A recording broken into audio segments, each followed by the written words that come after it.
So,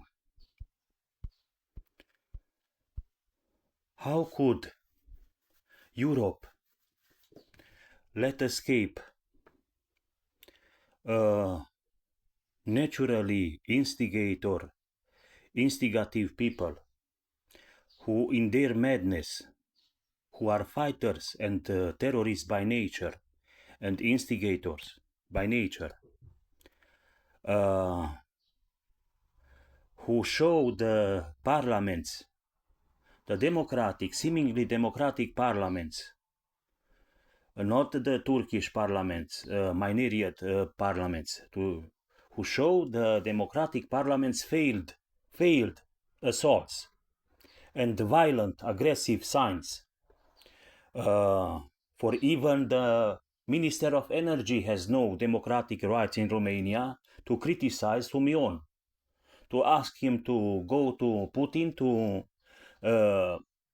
beg him to make lower the price of gas. So we could say he thought, Sumion thought in himself, he has some messianic mission in Romania, and in the entire world. So this energy minister fails his project with his criticism, democratic. We could say such things, but these people in their madness kill completely innocent people who have no political passion, strong political interest and opinions in their madness, and defend terrorists and assassins and relatives of people who were imprisoned for real murder. How could Romania and Europe give such people such political responsibility of completely mad people for whom Turkish blood psychiatrists fabricate false diagnostics and detain people? How could they be allowed? How could they be allowed to take a political form, normal form? How could they let terrorists to take political dress, form, appearance of legitimacy?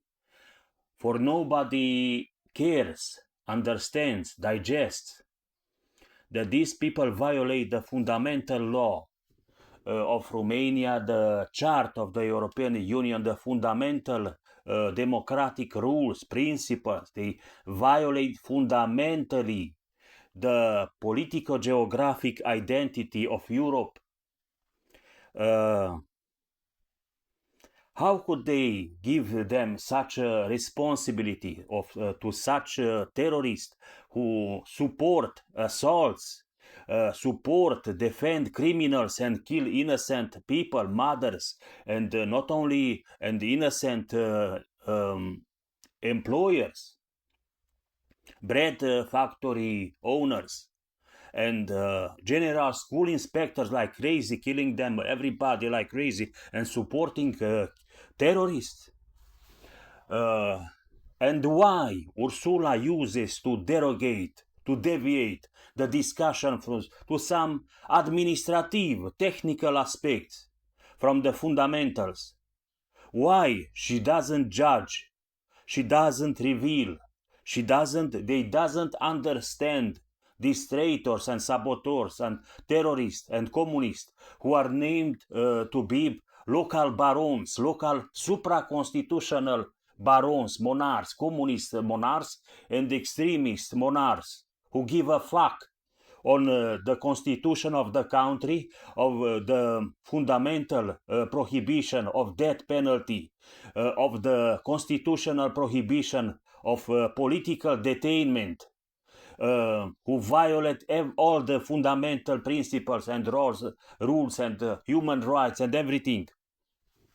How could they give such mad people who make a scandal, who make a quarrel, who shout to Ursula like to a whore on a daily, on a usual manner? They are instigators by nature. They shout against the collapse of the entire, most of the European Parliament. They expressed ideas, not anti-EU ideas. They expressed the intentions of leaving, of making Romania leave the European Union and NATO. And they shouted to the press, telling Șoșoacă told it, I saved Russia. What, you want me to save Washington too?